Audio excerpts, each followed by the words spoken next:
ہے اور وہ ٹکڑے ہو کے قدموں میں آتا ہے۔ سورج کو دیکھ، اشارہ ہوتا ہے، وہ بھاگتا ہوا عصر کے وقت پہ آتا ہے۔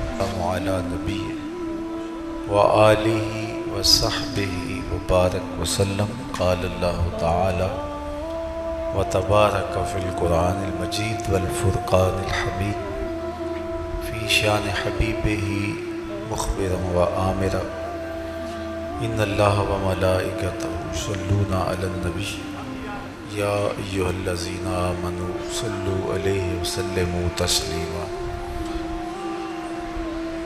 اللہم صلی علی سیدنا و مولانا محمد معدن الجود والکرم صلاۃ و سلاما علیک یا سیدی یا رسول اللہ وعلی آلک و اصحابک یا حبیب اللہ۔ حمد و تعریف و توصیف اللہ جل مجدہ الکریم کی ذات بابرکات کے لیے، جو خالق کائنات بھی ہے اور مالک شش جہات بھی۔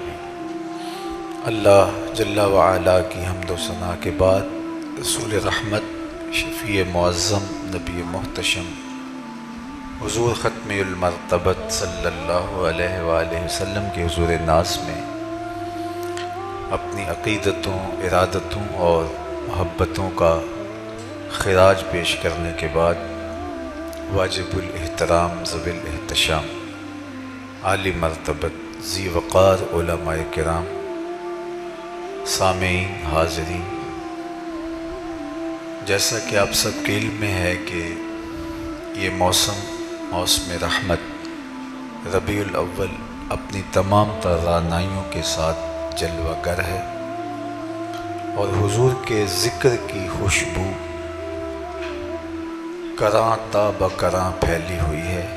اتنا تذکرہ ہم نے کسی کا ہوتے دیکھا نہیں جتنا میرے حضور کا ہو رہا ہے۔ میرے امام نے کہا تھا، کان جدھر لگائیے تیری ہی داستان، گھر گھر انہی کی باتیں ہیں، ہر لب پہ انہی کی نعتیں ہیں، عقیدتوں کے چراغ ہیں کہ روشن ہیں، محبتوں کی خوشبو ہے کہ پھیلتی چلی جا رہی ہے۔ صدیوں قبل حضور اس دنیا پہ جلوہ گر ہوئے تھے، لیکن ماحول کی شگفتگیاں بتاتی ہیں جیسے کوئی کل ہی گزر کے گیا ہو۔ زمین سے آسماں تک، آسماں سے لامکاں تک ہے، کہاں کھولے تھے گیسو یار نے، خوشبو کہاں تک ہے۔ اہل محبت اس موسم میں خاص طور پہ حضور کے ذکر کی مجالس کا انعقاد کرتے آئے ہیں، سو آج آپ کے یہاں حضور کے ذکر کی مجلس سجی ہے اور عقیدتوں کے چراغ روشن ہیں۔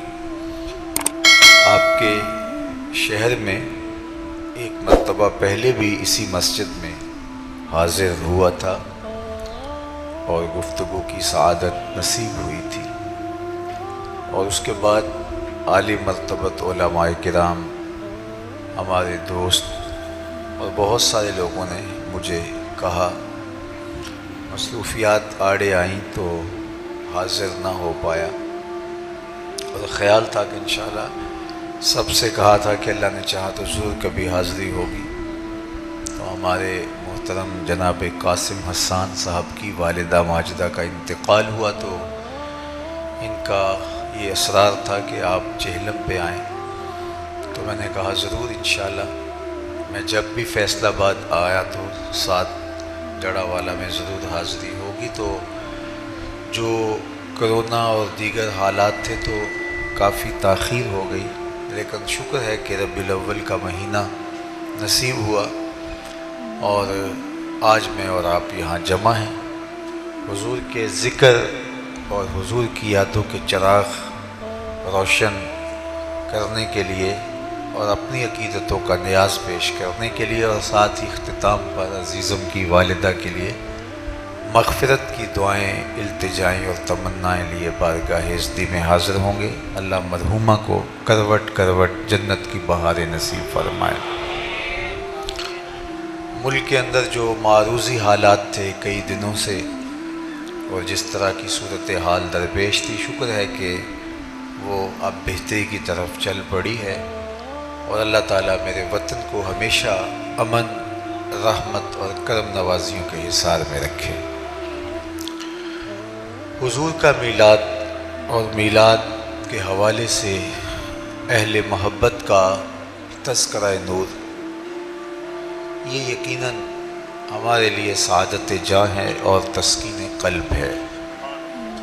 اور یہ مجلس رحمت آپ ہی بپا کیے ہوئے نہیں، صدیوں سے حضور کے نام کی مجالس کا انعقاد ہوتا آیا ہے، اور اہل ایمان حضور کے ذکر سے اپنے قلوب کی تسکین کا سامان کرتے آئے ہیں۔ شیخ مہدی الفاسی مطالع المسرات شرح دلائل الخیرات میں لکھتے ہیں، حضور کا ذکر سن کر جس شخص کے کلیجے میں ٹھنڈ نہیں پڑتی، اس کے سینے میں دھڑکنے والا دل کسی مومن کا دل ہی نہیں ہو سکتا۔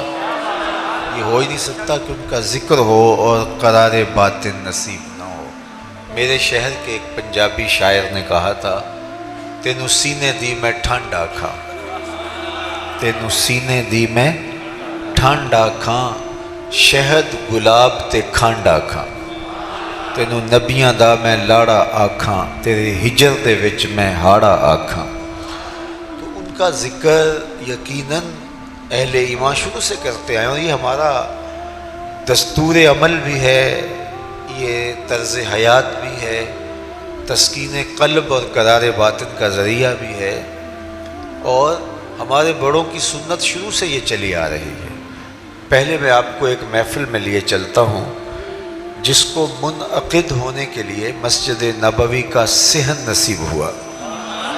آپ تو یہاں بیٹھ کے مجلس میلاد کر رہے ہیں، لیکن جس میلاد کی محفل کی طرف میں آپ کی توجہ مبذول کرنا چاہتا ہوں وہ مسجد نبوی کے صحن میں بپا تھی۔ عقیدتوں کے چراغ روشن تھے، محبتوں کی خوشبو پھیل رہی تھی، اور حضور حجرہ انور میں تھے کہ وہاں سے اٹھے اور خرامہ مجلس میں آ پہنچے۔ لوگ بیٹھے ہوئے تھے تو فرمایا، ما اجلسکم، صحابہ تمہیں کس چیز نے بٹھایا ہے، کیوں بیٹھے ہو، مقصد جلوس کیا ہے؟ تو انہوں نے برجستہ جواب دیا، جلسنا نذکر اللہ ونحمدہ علی ما ہدانا لدینہ ومن علینا بک۔ ہمارے بیٹھنے کا مقصود یہ ہے کہ ہم اللہ کی حمد بول رہے ہیں، اس کا شکر ادا کر رہے ہیں اس بات پر کہ اس نے ہمیں ہدایت دین دی اور آپ کی شکل میں اپنا کرم ہمیں نصیب فرمایا۔ آپ جو مل گئے اس پر ہم اللہ کا شکر ادا کرنے کی مجلس بپا کیے ہوئے۔ میں آپ سے پوچھوں کہ آپ یہاں کیوں بیٹھے، تو آپ کہیں جناب حضور کا ذکر سننے کرنے کے لیے بیٹھے، تو بات ختم ہو جائے گی۔ پوچھا کیوں بیٹھے ہو، کہا اللہ کا شکر ادا کرنے بیٹھے ہیں، اللہ کی حمد بولنے بیٹھے ہیں اس پر کہ اس نے ہمیں ہدایت دین دی۔ لیکن حضور نے فرمایا، کیا تم قسم دے سکتے ہو کہ واقعہ ہی تم اسی مقصد کے لیے بیٹھے ہو؟ تو صحابہ نے کہا جی حضور ہم قسم دے سکتے ہیں۔ تو باقاعدہ ان سے حلف لیا گیا اور انہوں نے باقاعدہ قسم اٹھائی کہ ہم حلف دیتے ہیں، قسم دیتے ہیں کہ ہمارے بیٹھنے کا کوئی اور مقصد نہیں ہے۔ عمومی طور پہ اس طرح کی چیزوں پہ قسم لی نہیں جاتی۔ میں آپ سے پوچھوں کیوں بیٹھے ہیں تو آپ کے ذکر رسول کے لیے بیٹھے، تو بات یہی ختم ہو جائے گی۔ تو میں آپ سے جب قسم لینے بیٹھ جاؤں گا تو آپ کو حیرت ہوگی۔ تو حضور علیہ السلام نے ان کے چہروں پہ پھیلے ہوئے استعجاب کو دیکھا تو فرمایا کہ میں تم سے جو ابھی قسم لی ہے وہ کسی تہمت کی بنیاد پر نہیں لی، کسی تشکیک کے ازالے کے لیے تم سے قسم نہیں لی۔ تمہارے قول کی صداقت میں کوئی شک اور تردد نہیں تھا کہ اس کو دور کرنے کے لیے قسم لی ہو، بلکہ ماجرا کچھ اور تھا، اور وہ یہ کہ تم یہاں بیٹھے تھے، میں حجرے میں تھا، اتانی جبریل علیہ السلام، میرے پاس جبریل امین حاضر خدمت ہوئے، فاخبرنی ان اللہ یباہی بکم الملائکہ، اور اللہ تعالیٰ جل شانہ نے جبریل کو بھیجا اور انہوں نے آ کے مجھے خبر دی، محبوب آپ یہاں بیٹھے ہیں، ذرا باہر تو نکل کے دیکھو، آپ کے غلاموں کے اس عمل پر اللہ فرشتوں میں ناز کر رہا ہے، فرشتوں میں فخر کر رہا ہے۔ اللہ اکبر، کس بات پہ رب رب ہو کے ناز کر رہا ہے کہ دیکھو میں نے ان کو نعمت دی تھی، کتنے قدردان نکلے، اس نعمت کا شکرانہ ادا کر رہا ہے۔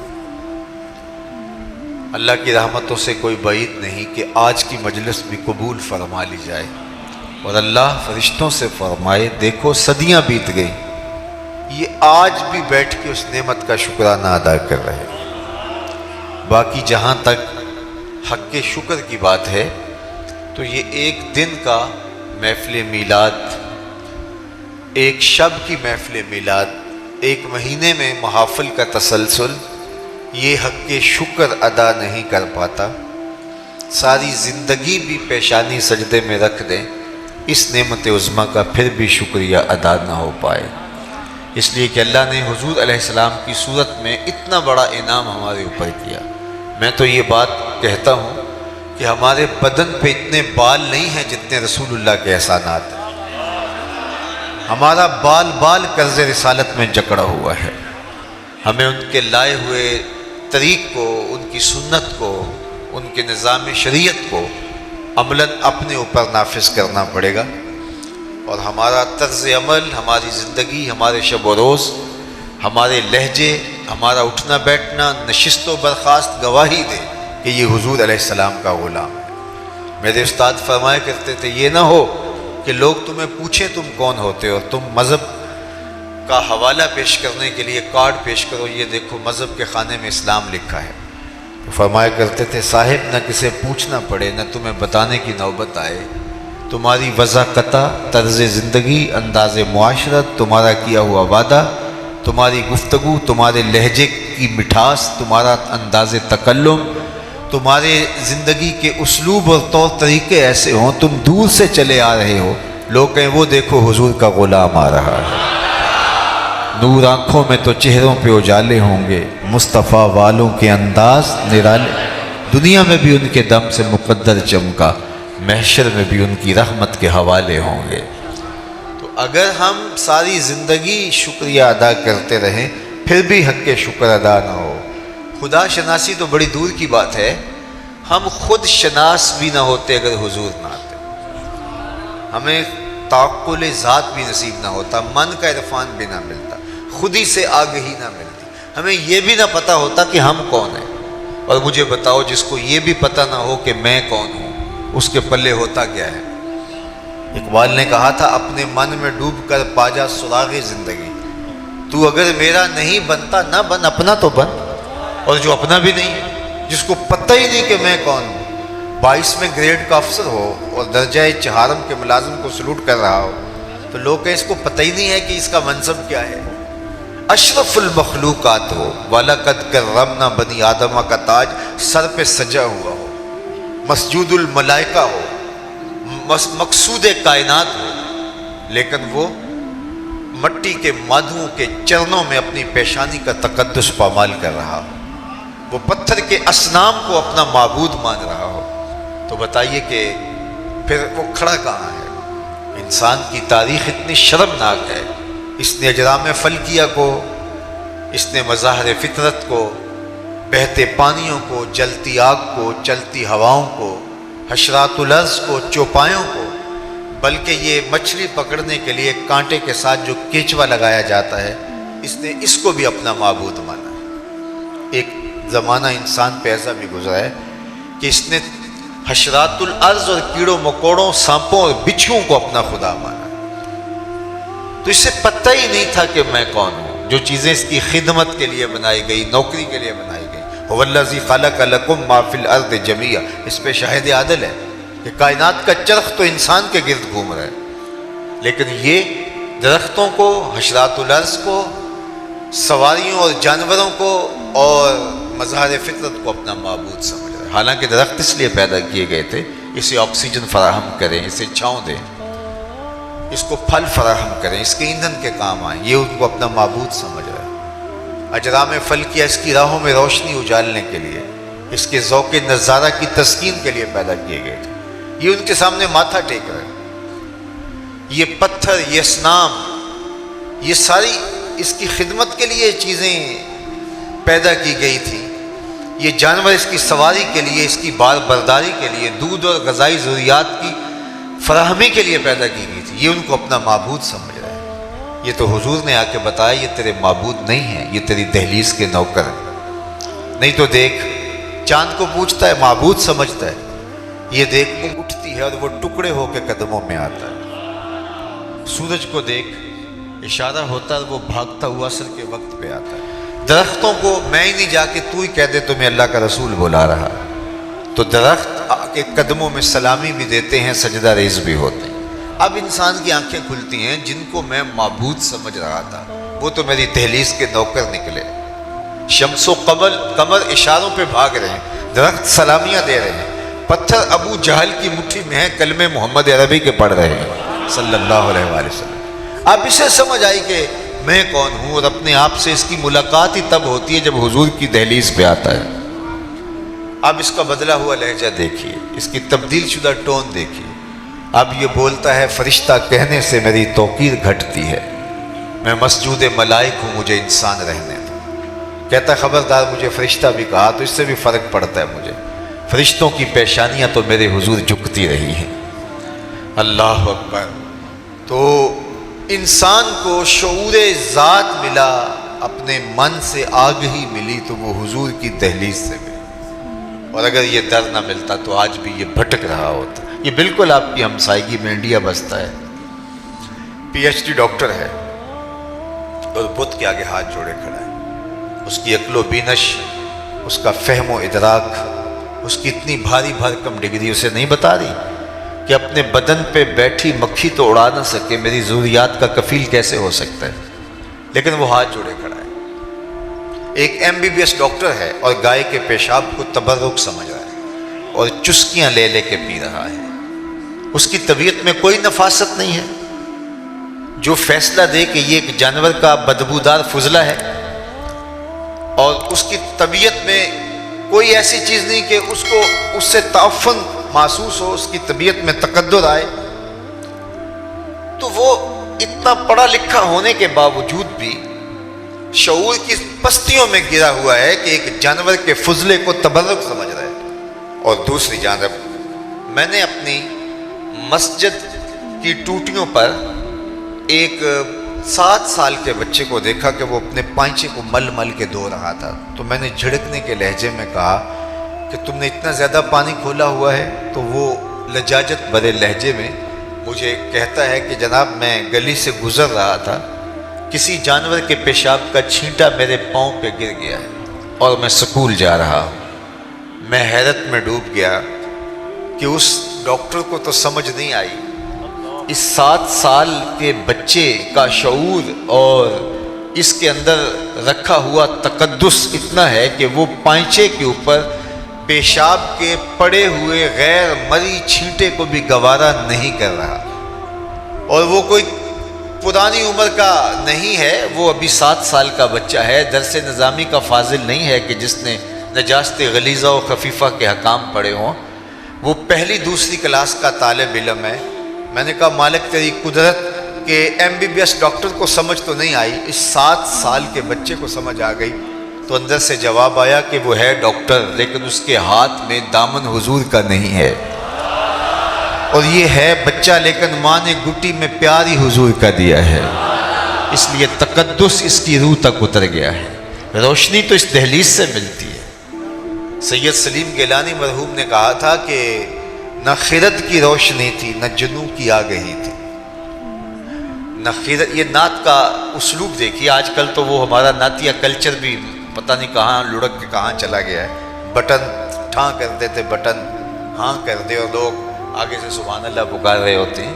لیکن ذرا نعت کا یہ شعر دیکھیے، نہ خرد کی روشنی تھی، نہ جنوں کی آگہی تھی، نہ خرد کی روشنی تھی، نہ جنوں کی آگہی تھی، تیری رہبری سے پہلے یہ جہاں جہاں نہیں تھا، تیری رہبری سے پہلے یہ جہاں جہاں نہیں تھا، تیرے آستاں سے پہلے کوئی آستاں نہیں تھا، میں وہ زمین تھی جس کا کوئی آسمان نہیں تھا۔ تو زندگی کا سارا جمال، زندگی کی ساری روشنیاں اور زندگی کے سارے اجالے اس دہلیز سے نصیب ہوتے ہیں۔ تو انسان کو شعور اپنی ذات کا بھی ملا تو اس در سے، اس دہلیز سے، اس چوکھٹ سے نصیب ہو، ورنہ آج بھی یہ دھکے کھا رہا ہوتا۔ اور شعور ذات الہی، توحید کا تعقل آج مجھے اور آپ کو نصیب ہے تو اسی دہلیز سے ملا ہے، ورنہ انسان تو محسوسات کا عادی ہو گیا تھا۔ اقبال نے کہا تھا خو گرے پیک کرے محسوس تھی انسان کی نظر، شکوے میں خو گرے پیک کرے محسوس تھی انسان کی نظر، بن دیکھے خدا کو پھر کوئی مانتا کیوں کر۔ انسان تو عادی تھا کہ وہ دیکھ کر کے چیزوں کو جن کو محسوس کرتا تھا، مبصر چیزیں تھیں، ان کو مانتا تھا۔ باقی قوم موسیٰ نے دو ٹوک نہیں کہا لن نؤمن لک حتی نری اللہ جہرا، ہم تمہیں نہیں مانیں گے جب تک اللہ کو کھلی آنکھوں سے نہیں دیکھیں گے۔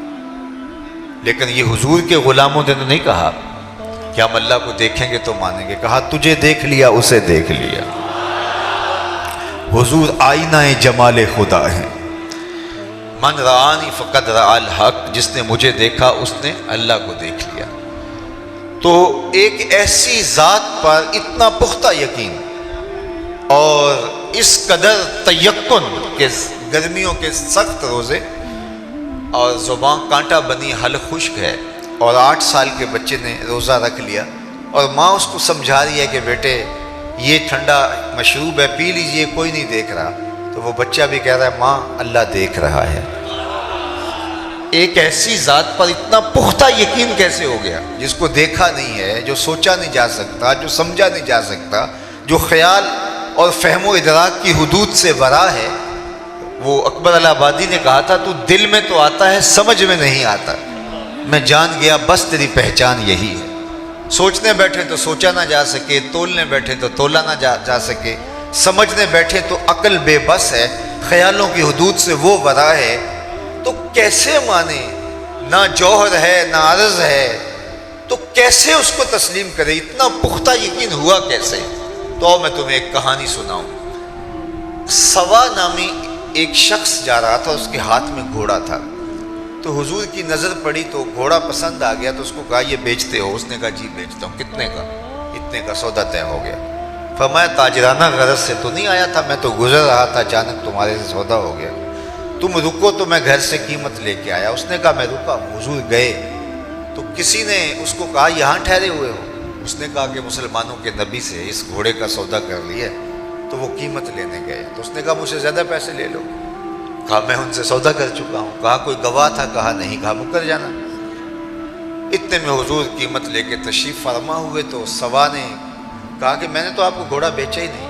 حضور کہیں ابھی ابھی میرا تیرا سودا طے ہوا ہے۔ وہ کہے کوئی بات ہی نہیں ہوئی۔ لوگ جمع ہو گئے، ہجوم بن گیا۔ جب لوگوں کا پریشر بنا تو سوا نے سمجھا کہ صادق بھی یہ ہیں، امین بھی یہی ہیں، تو لوگ تو ان کو ہی سچا مانیں گے، مجھے تو لوگ غلط کہیں گے، میری شہرت بھی کوئی اتنی اچھی نہیں ہے۔ میرا خیال تھا کہ وہ آئیں گے، قیمت دینا چاہیں گے، میں مکر جاؤں گا، بات ختم ہو جائے گی، تو لوگ جمع ہو گئے۔ اس نے کہا اچھا جی آپ بتائیے، جب دو آدمیوں کے مابین یوں نزاع بن جائے تو آپ کی شریعت میں تصفیہ کی صورت کیا ہے؟ تو آقا کریم نے فرمایا میری شریعت یہ کہتی ہے جو مدعی ہے وہ گواہ لائے، اور اگر اس کے پاس گواہ نہیں تو والیمین علی من انکر، جو انکار کرتا ہے وہ قسم دے دے۔ اس نے کہا بات ختم ہو گئی۔ آپ کا دعویٰ ہے نا میں نے گھوڑا خریدا ہے، تو آپ گواہ لے آئیں، اور اگر آپ کے پاس گواہ نہیں ہے تو پھر آپ کی شریعت کے مطابق میری قسم بنتی ہے، تو میں قسم دے دیتا ہوں کہ میں نے بیچا نہیں۔ اب اتفاق یہ تھا کہ جب گھوڑے کا سودا ہوا تو اس وقت کوئی موقع پہ گواہ نہیں تھا، وہ مکر گیا تھا، اس کے لیے قسم دینا بھی کیا مشکل تھا۔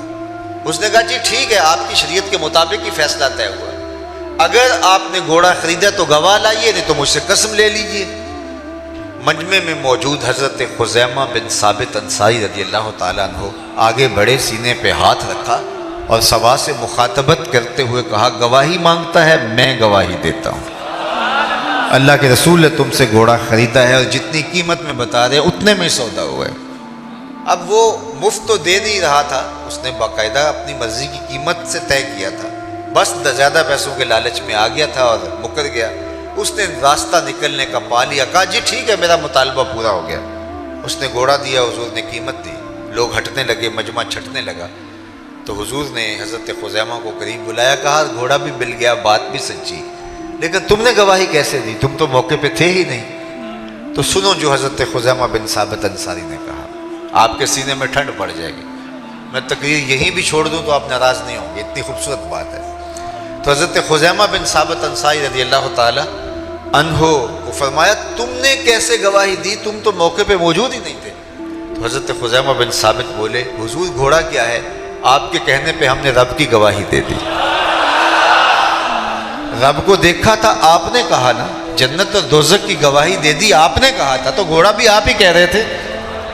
تو حضور نے حضرت خزیمہ بن ثابت انصاری کا ہاتھ پکڑا اور فضا میں بلند کیا، کہا جانے والوں ٹھہر جاؤ، رک جاؤ، کسی عدالت کچہری میں گواہوں کی ضرورت ہو تو میری شریعت 2 گواہ مانگتی، لیکن جہاں میرا خزیمہ ہوگا ایک کی گواہی 2 کے قائم مقام ہوگا۔ میرے امام بولے فیض پہنچا اے رضا احمد پاک کا، فیض پہنچا اے رضا احمد پاک کا، ورنہ ہم کیا جانتے خدا کون ہے؟ جو عقل و خیرت کی حدود سے ورا ہے تو اس پر یقین کیسے نصیب ہوا؟ یقین مصطفیٰ جان رحمت کی چوکھٹ سے نصیب ہوا۔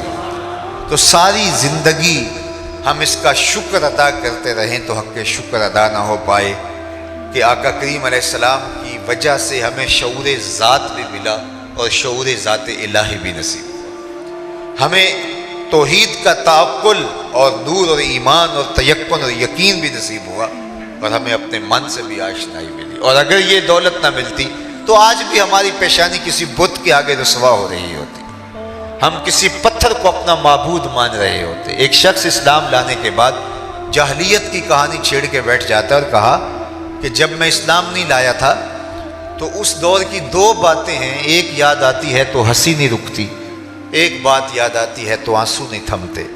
کہا وہ 2 باتیں کون سی ہے؟ کہا وہ بات جو یاد آئے تو ہنسی نہیں رکتی وہ یہ ہے کہ میں نے ایک سفر پہ جانا تھا، سامان باندھا تو اس میں سفری معبود بھی رکھ لیا، لیکن سامان کافی بوجھل ہو گیا تو میں نے کہا میں تو اپنے معبود کے بوجھ تلے دب کے مر جاؤں گا، تو میں نے وہ پتھر کا خدا نکال کر کے ایک طرف رکھ دیا اور ایک آٹا گوندھ کر کے چھوٹا سا معبود تیار کر لیا، اس کو دھوپ میں رکھ کے خشک بھی کر لیا اور اپنے سامان میں رکھ لیا، راستے میں پوجا پاٹ بھی چلتی رہی۔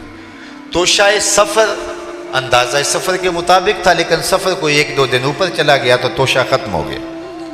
جب توشہ ختم ہو گیا تو پہلے تو میں نے گوارا کیا، لیکن جب انتڑیوں میں بل پڑنے لگے تو مجبور ہو کر کے میں نے سامان سے وہ آٹے کے بنے ہوئے معبود کو نکالا اور پتھر پہ رکھ کے کوٹا، پھر اس میں پانی ڈالا، پھر اس کو گوندا، پھر اس کی روٹی پکائی اور کھاتے ہوئے کہا میرے خدا اب کام نہیں آئے گا تو کب آئے گا، اب تو بھوک سے میری جان بھی نکل رہی ہے۔ آج اس معبود باطل کی بے بسی یاد آتی ہے تو میری ہنسی نہیں رکتی۔ کیسا معبود تھا کہ جو اپنے پجاری سے اپنا تشخص بھی نہ بچا سکتا تھا۔ اور ایک وہ بات جو مجھے یاد آتی ہے تو میرے آنسو نہیں رکتے، اور وہ بھی ایک لمبی مسافت کی کہانی ہے۔ میری بیوی امید سے تھی اور میں کئی سالوں کے لیے سفر پہ جانا تھا، واپس پلٹا تو میرے آنگن میں ایک بیٹی کھیل رہی تھی، اور میری بیوی نے اس ڈر سے کہ کہیں بیٹی کو زندہ درگور نہ کر دے تو اس کے توتلے لہجے میں میرے لیے محبت بھرے جملے رکھ دیے تھے۔ میں جو ہی گھر کی دہلیز عبور کرتا ہوں تو وہ دوڑ کر کے میری ٹانگوں سے لپٹ جاتی ہے اور یا ابتا ہو یا ابتا ہو کہہ کے مجھ سے مخاطبت کرتی ہے۔ میرے سینے میں پتھر بھی ہوتا تو پگھل جاتا، لیکن میں اس ظالمانہ سماج کی جھوٹی رسموں کا جکڑا ہوا شخص تھا۔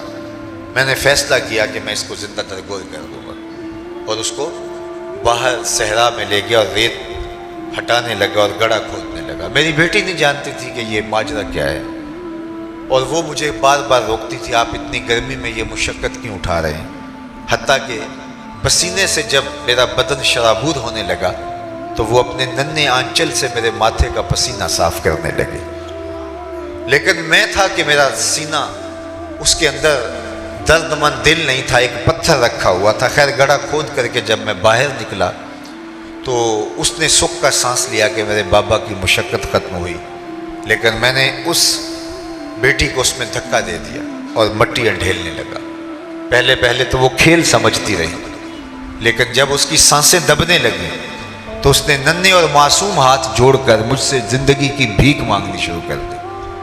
وہ چیختی رہی، وہ روتی رہی، اس کے آنسو بہتے رہے اور جڑے ہوئے ننھے ہاتھ مجھ سے زندگی کی خیرات مانگتے رہے، لیکن میں اس کے اوپر ریت انڈھیلتا رہا تاکہ اس کی سسکیاں، اس کی آہیں، اس کی چیخیں، اس کے جڑے ہوئے معصوم ننھے ہاتھ اسی ریت میں دب گئے۔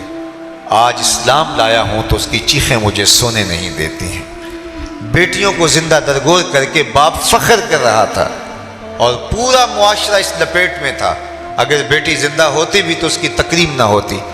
جس معاشرے میں بیٹی زندہ درگور کر کے باپ فخر کر رہا تھا، ایک آواز بلند ہوتی ہے جو شرق سے غرب تک اور شمال سے جنوب تک ہر شخص کے کانوں تک پہنچتی ہے۔ وہ آواز میں نے بھی سنی ہے، وہ آواز آپ نے بھی سنی ہے، لیکن ذرا دیکھو کس تناظر میں کہا گیا یہ جملہ۔ صرف یہ کلمہ محبت ہی نہیں ہے، یہ کلمہ جہاد بھی ہے۔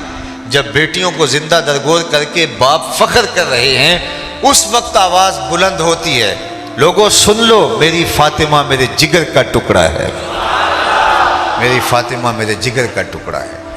تو اس آواز نے کائنات کا رخ بدل دیا۔ نظریات کے اوپر لگے ہوئے زنگ اتار کے حقیقی نور کو لوگوں کے سامنے رکھا اور بتایا بیٹی ہوتی کیا ہے۔ اور آج میں دیکھتا ہوں ایک بوڑھا شخص مزدوری کر رہا ہے کہ میں نے بیٹی کے ہاتھ پیلے کرنے، بھائی اوور ٹائم لگا رہا ہے میں نے بہن کے ہاتھ پیلے کرنے۔ یہ تو زندہ درگور کر دیتے تھے، آج پردیس کاٹ رہے ہیں لوگ کہ ہم نے بیٹیوں کے ہاتھ پیلے کرنے، یہ تو زندہ درگور کر دیتے تھے۔ ان کے سینوں میں بیٹیوں کا پیار ڈالا کس نے؟ جواب آئے گا میلاد والے رسول نے۔ تو ساری زندگی بھی حق ادا کرنے کی کوشش کریں، حق شکر ادا نہ ہو پائے۔ ہمیں چاہیے کہ ہم اس آقا، اس مولا، اس اپنے محبوب کی ایک ایک ادا کو اپنی روح میں جذب کر دیں، ان کے بتائے ہوئے نظام زندگی کے مطابق اپنی زندگی کے لف و نشر مرتب کریں۔ ہمارے اٹھنے والا ایک ایک قدم راہ دین کی طرف بڑھتا چلا جائے اور ہم دور سے پہچانے جائیں کہ ہم حضور کے غلام ہیں، ہمارا طرز زندگی اس طرح کا ہو۔ اور آخر میں آپ سارے لوگوں کی آمین کے ساتھ دعا گو محترم قاسم حسان صاحب کی والدہ ماجدہ کے لیے، اللہ انہیں کروٹ کروٹ جنت کی بہاریں عطا کرے۔